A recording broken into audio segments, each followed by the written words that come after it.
En ce moment, vous avez peut-être du mal à souffler. Et franchement, qui peut vous en vouloir? Dans le contexte actuel, où tout semble aller trop vite, où l'incertitude fait presque partie du quotidien, il devient de plus en plus difficile de garder l'esprit au calme. On a l'impression d'être constamment sous tension, comme si notre cerveau n'avait plus le droit à une vraie pause.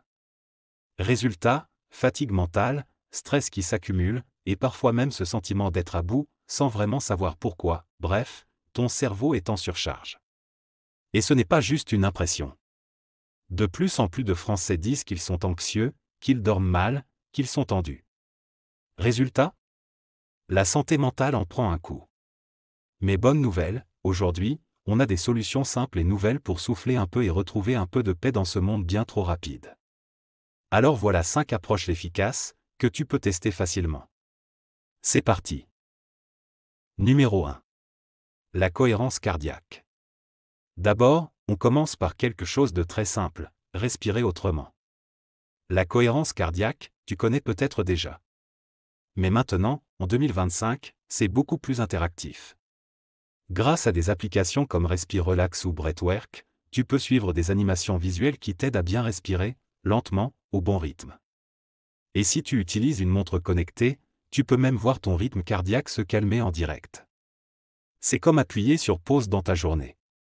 Et honnêtement, en période de stress, c'est un petit rituel hyper puissant. Numéro 2. Le journaling numérique. Ensuite, il y a une méthode toute simple, mais trop souvent oubliée, écrire ce que tu ressens.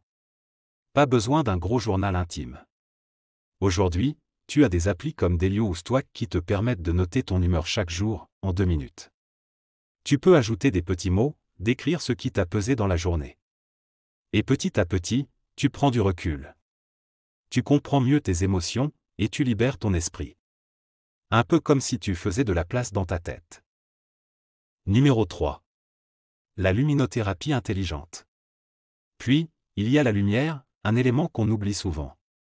Pourtant, elle joue un rôle énorme sur notre morale. Les nouvelles lampes de luminothérapie, aujourd'hui, sont connectées et adaptatives. Certaines imitent la lumière du lever du soleil, d'autres t'envoient une lumière douce en fin d'après-midi pour t'éviter le fameux coup de fatigue. Résultat, tu dors mieux, tu te réveilles avec plus d'énergie, et surtout, ton moral remonte, sans même que tu t'en rendes compte. Numéro 4. La pleine conscience version 2025.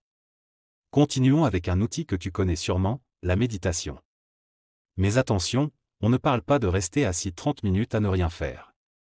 Aujourd'hui, des applis comme Reverie ou Headspace proposent des méditations courtes, guidées et adaptées. Tu es tendu? Il y a une séance pour ça. Tu veux mieux dormir? Pareil.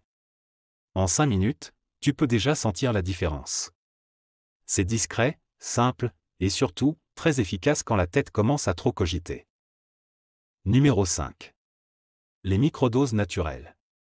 Enfin, parlons des petits coups de pouce naturels. Des plantes comme l'ashwagandha, la rhodiola, ou des champignons comme la crinière de lion deviennent de plus en plus populaires. Ce ne sont pas des médicaments, mais elles aident ton corps à mieux encaisser le stress. Tu peux les trouver en gélule ou en poudre, dans des boutiques bio ou en ligne. Bien sûr, ça ne remplace pas une bonne hygiène de vie, mais c'est une aide intéressante, surtout quand le mental flanche un peu.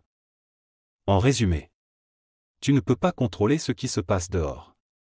Mais tu peux créer un espace intérieur plus calme. Avec ces outils, tu ne fuis pas la réalité. Tu t'armes pour mieux y faire face. Alors maintenant, dis-moi en commentaire, quelle était ta méthode anti-stress?